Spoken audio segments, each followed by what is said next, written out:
You hear a twig snap behind you. Your body reacts before your mind even understands why. Your heart rate spikes. Your ears turn toward the sound without you asking them to. For 99% of human history, that reflex was not paranoia. It was the only reason you were still alive. Today, you can walk through a forest and never once consider being eaten. For nearly 2 million years, that thought never left. Your ancestors were not the biggest animal on the savanna. They were not the fastest, the strongest, or the best armed. For most of that time, they were prey. So how did a slow, clawless, fangless primate become the last one standing? The answer starts not with a weapon, but with a body.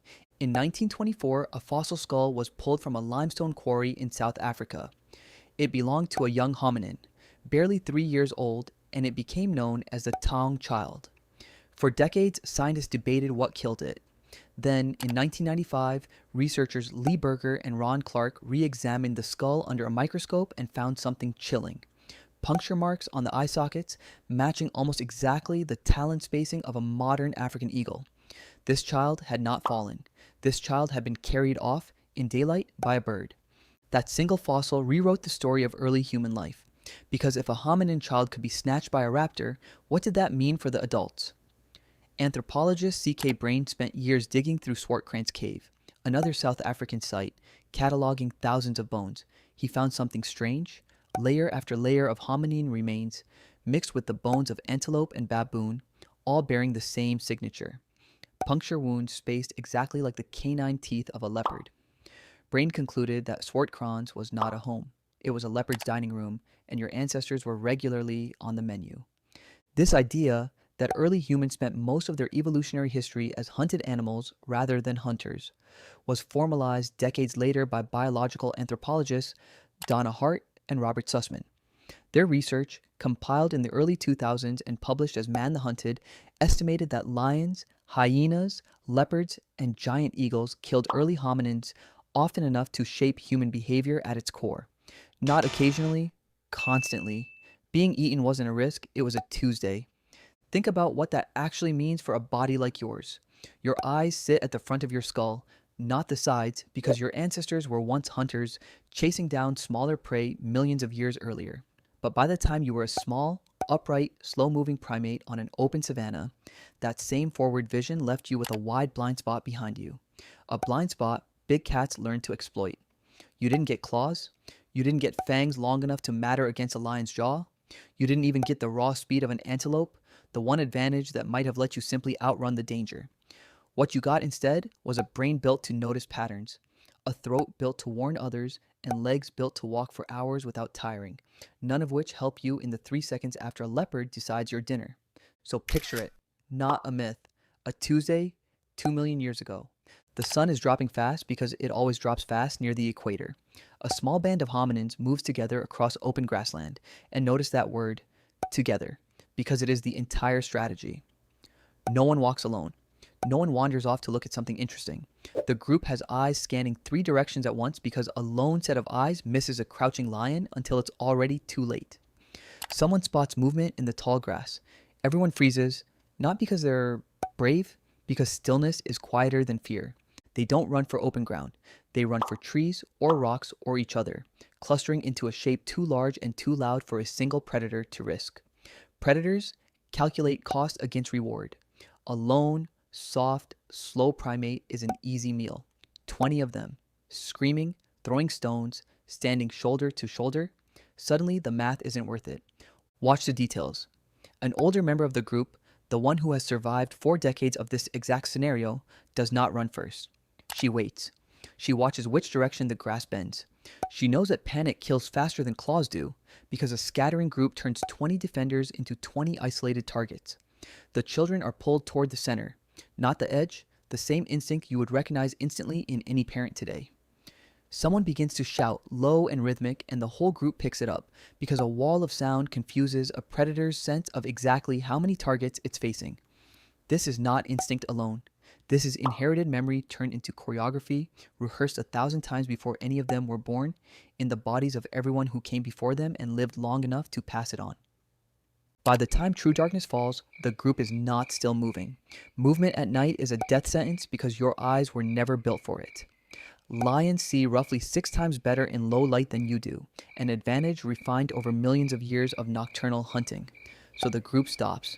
They find high ground, or a rock overhang, or the mouth of a shallow cave, and they wait out the dark the only way that has ever worked. Together, backs to the stone, faces to the open night. This is the twist most people never expect. You didn't survive the most dangerous predators on Earth by becoming dangerous yourself. You survived by becoming impossible to eat efficiently. Claws lose to cooperation. Speed loses to strategy. A single human being, alone on the savanna 2 million years ago, was slow, weak, and defenseless.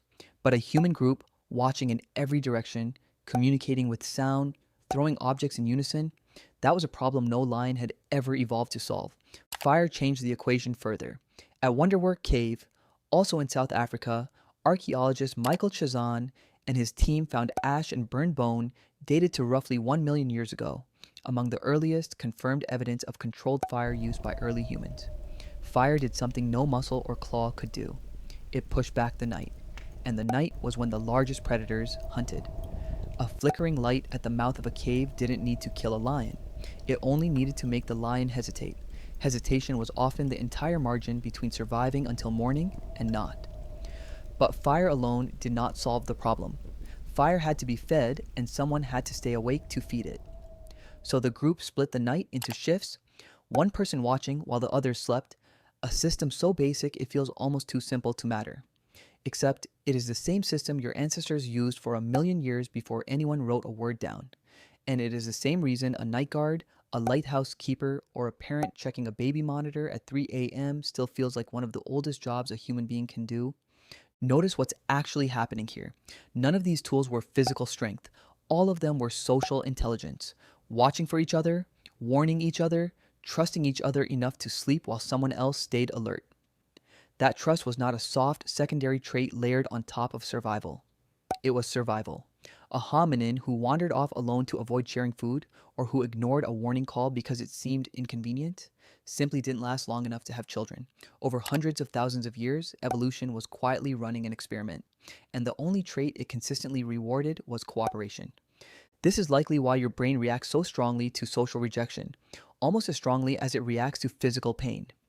Being excluded from the group was never just an emotional bruise for your ancestors. Alone, on the savanna, at night, exclusion was a death sentence with a predictable timeline. So your brain learned to treat loneliness as an emergency, and it still does, even now, even when the nearest predator is a stray dog 3 blocks away. And here is the part that should genuinely unsettle you. The fear didn't disappear when the lions did. You still flinch at a shadow moving in your peripheral vision. You still feel uneasy walking alone down an unlit street. You still sleep better with a locked door than an open one, even in a neighborhood where nothing has ever happened. None of that is weakness. None of that is an overactive imagination. That is 2 million years of a body that learned, through the death of every ancestor who didn't listen to that feeling, to take it seriously. Modern life removed almost every predator that shaped you. It did not remove the wiring. Your ancestors who ignored the twig snap did not get to have descendants. Only the ones who froze, who scanned the tree line, who trusted the group over their own confidence, passed anything forward. You are, quite literally, built from the survivors of a species-wide filtering system that lasted longer than agriculture, longer than cities, longer than almost anything you would call civilization. So the next time you feel that unexplainable prickle on the back of your neck in an empty parking lot, or the urge to check a dark room before walking into it, don't dismiss it as irrational. It isn't a flaw in your design. It's the oldest, most tested piece of software you own, inherited from a lineage of prey animals who, against every odds a leopard or an eagle or a hyena could throw at them, refused to become extinct. You hear a twig snap behind you, your body reacts before your mind understands why. It always has. And for 2 million years, that reaction is the entire reason there was a next generation to inherit it.